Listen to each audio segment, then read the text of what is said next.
Hi everyone, welcome back. In this video, we'll see Miss Ito's life of the rest of 2015. If you haven't checked my previous videos, please check them first. After the direct battle with Mr. Yamaguchi via email, Miss Ito got back to work at Reuters TV department at the end of May. In early June, Miss Ito left for Berlin for work alone. The book does not say anything about what kind of work. She says on June 4th, the investigator A called her in Berlin to inform that they would arrest Mr. Yamaguchi at the airport on the 8th and asked her to return to Japan. On June 8th, Mr. A called to say that the arrest had been suspended. He also said another investigator would take over. She called the prosecutor M's office but was told that the prosecutor M won't be in charge anymore. Around June 9th to 11th, she went to Israel to visit a friend she had met in New York. She got a call from the investigator A's boss and was told that the Metropolitan Police Department's investigation division would be in charge of the case. She called her former prosecutor uncle and was advised to find the arrest warrant. Around June 15th to 19th, before returning to Japan, she made a trip to Paris with a friend. She doesn't mention this trip in her book. After return to Japan, at Metropolitan Police Department, she met with new investigators and heard their explanations that Mr. Yamaguchi had a social status and didn't need to be arrested because he was not likely to escape. She was also encouraged to make a private settlement.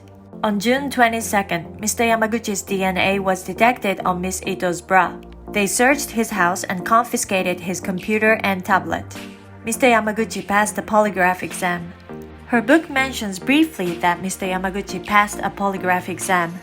In Japan, the police can't force the polygraph exam. You can reject it if you don't want to. Nonetheless, Mr. Yamaguchi did it and passed. Although polygraph is generally thought to be unreliable, Wataru Zaitsu of the Criminal Department's Scientific Investigation Laboratory at Toyama Prefecture Police Headquarters says that accuracy of the questionnaire is 86% in sensitivity and 95% in specificity. Mostly, it's about 90% accurate. The American Polygraph Association also says the accuracy rate is above 90% when done properly. From June 23rd to August 25th, the book describes as follows. The police interviewed her for the investigation again because the case was transferred to the Metropolitan Police Department. A few days later, she went back to the Metropolitan Police to check the report. She met a lawyer who was introduced to by her investigators, but got disappointed because the lawyer was specialized in settlements. Meanwhile, she was worried about meeting Mr. Yamaguchi near her work. When she saw a man with a similar appearance, she felt nauseous and panicked. One day, while she was on the phone at work, she suddenly fainted because of stress. She was even more mentally driven into thinking that she might be retaliated by reporting to the police and not be able to work in the same industry. One day, she got a phone call from an unknown number. It was Mr. A, and he said, "I wanted to tell you that it's not that I screwed up." She asked Mr. A lot about the arrest warrant. He encouraged her and said, "You should ask the Metropolitan Police Department why the arrest warrant was not executed." It made her decide to confront the huge organization. She tried to find a lawyer by herself and called the telephone counseling service of the Tokyo 3 Bar Association and met a lawyer, Yoko Nishihiro. Also, one of her colleagues introduced her to Tomoko Murata, a lawyer specializing in sex crimes. Miss Nishihiro and Miss Murata happened to know each other for some time. Miss Ito went to the Metropolitan Police Department with the two lawyers and asked about the arrest warrant. The police said, "The arrest warrant has already been returned last week. We don't have any plans to file a new application." She received requests for a private settlement from Mr. Yamaguchi several times. Miss Ito says that just seeing a person with a similar appearance to Mr. Yamaguchi caused her nausea, and that stress caused her to faint during the phone call at work. Let's take a look at Miss Ito's daily life on social media during that period. July 11th, testing Steadicam with a coworker at Reuters, Megumi. July 21st, covered a story about the range of hope in Fukushima with Megumi. July 24th, reporting on the former Prime Minister, Mr. Murayama. To a comment that says, "You're in the middle where you can see it well," she replies, "I have a high femininity that's called a thick skin." Around July 16 to 17th, she moved from Harajuku to Setagaya. August 15th, covering a story at Yasukuni Shrine wearing a tight top that exposes her belly. August 18th, went to Kyoto on a trip with a friend. August 25th, started a project on Japanese tattoo. Although she says in the book, I felt nauseous and panicked when I saw a person who looked like Mr. Yamaguchi, Ms. Ito's actions seem contradictory. Wearing a tight tank top in front of a man of middle age, exposing her belly in a tight short t-shirt, and showing interest in taking pictures of semi-naked men even though it's for her new project. Don't get me wrong, I'm not criticizing her for wearing revealing clothes. I also used to wear revealing tight clothes. That's why, especially in Japan, I know how much you attract the eyes of people, especially from men, when you wear those tight, tiny tops showing your belly during the day. To me, Miss Ito in these pictures does not seem scared of Mr. Yamaguchi's revenge and does not seem to be in a state of mental deadlock to the point where she loses consciousness while on the phone at work. By the way, she says in an article that at this time she was looking hard for materials that foreign media may be interested in. So the Japanese tattoo project must have been one of them in consideration of its popularity overseas.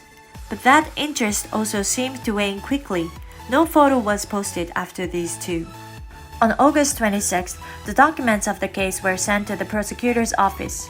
Ms. Ito contacted a journalist, Kiyoshi Shimizu, and was interviewed by Nippon TV, and she met a reporter from the Tokyo Shimbun newspaper, but the incident never got reported. On September 22nd, Ms. Ito did a photo shooting with her model friend Hikaru Tsuchiya in the hallway of the apartment where Ms. Ito had lived at the time of the incident. The apartment is a luxurious vintage apartment just 1 minute walk from Harajuku Station, and the rent will be at least 100,000 to 300,000 yen, about $900 to $2,800 a month. How did Ms. Ito pay the rent? She was supposed to return from New York because she was broke and was hardly making money as an intern at Reuters. Also, she didn't submit the lease contract of the Harajuku apartment to the request of Mr. Yamaguchi's lawyer, saying she had lost it. There's a rumor that she was a mistress of a president of a real estate company who had that Harajuku property and also has a strong connection with a famous Yakuza group, but you know, a rumor is a rumor. In October, she met a new prosecutor in charge, Mr. K. He told her that investigator A's behavior was unnecessary and he shouldn't have leaked the cancellation of the arrest of Mr. Yamaguchi to her.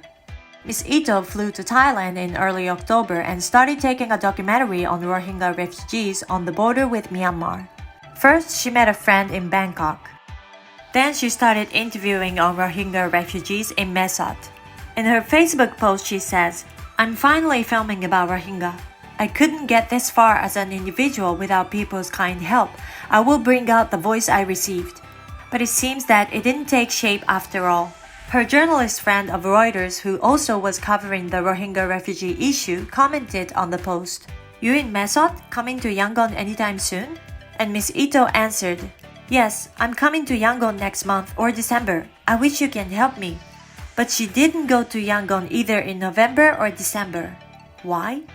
Let's see the rest of 2015 and find out. On October 22nd, she had dinner with friends at her new house.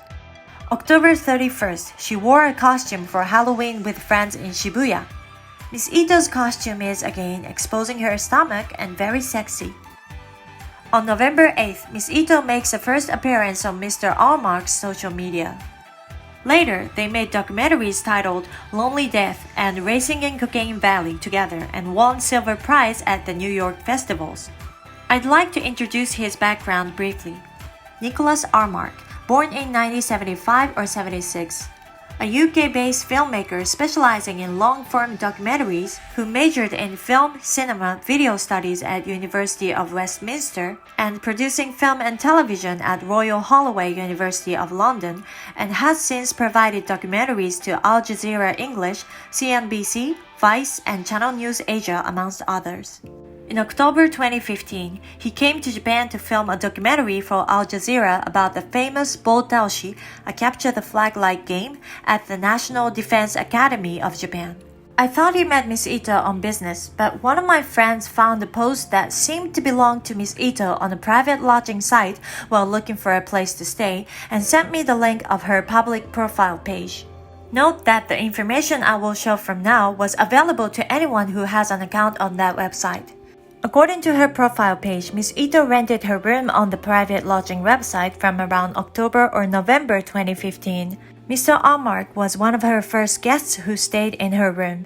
It seems that while Mr. Allmark was staying in her room, Miss Ito showed him around the area. The photo Mr. Allmark posted on his SNS is probably from that time. While Mr. Allmark was shooting Botaoshi game at National Defense Academy, Miss Ito went to Yubari, Hokkaido with her Reuters colleague Megumi for shooting. Instantly, later in May 2016, Miss Ito introduced on Twitter this Botaoshi documentary directed by Mr. Allmark as a film she had participated in the production as a story editor. In fact, in the end credit it says story producer, but anyway. They got to know each other as guest and host on a private lodging website in the middle of the shooting, and she suddenly got involved in the film as a story editor or a story producer. In the photos Mr. Allmark posted on Instagram during the shooting of Botaoshi, Miss Ito cannot be seen at all.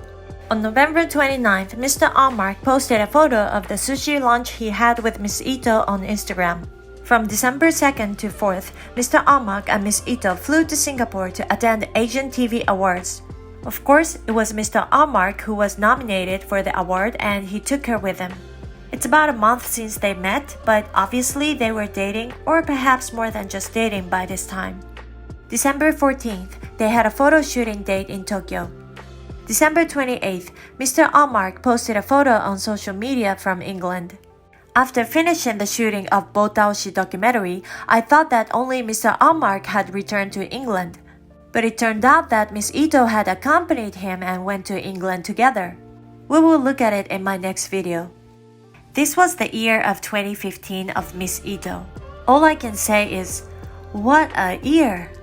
After returning from New York, she started living in a room in Harajuku, started working at Reuters, then the incident happened with Mr. Yamaguchi, went to the police many times, visited many clinics, traveled to Germany, to Israel, and to Paris, covered various stories in Reuters Japan, moved to a new apartment, flew to Thailand to interview Rohingya refugees, came back and started renting her room, met Mr. Allmark, flew to Yubari for shooting, flew to Singapore with Mr. Allmark, flew back to Tokyo, and flew to England. All of this happened in only 2015. Don't just think what's written in Miss Ito's book Black Box is all that happened. But compare it to the time series I'm introducing here, you'll see Shiori Ito's more realistic side. In the next video, let's look at her life from 2016.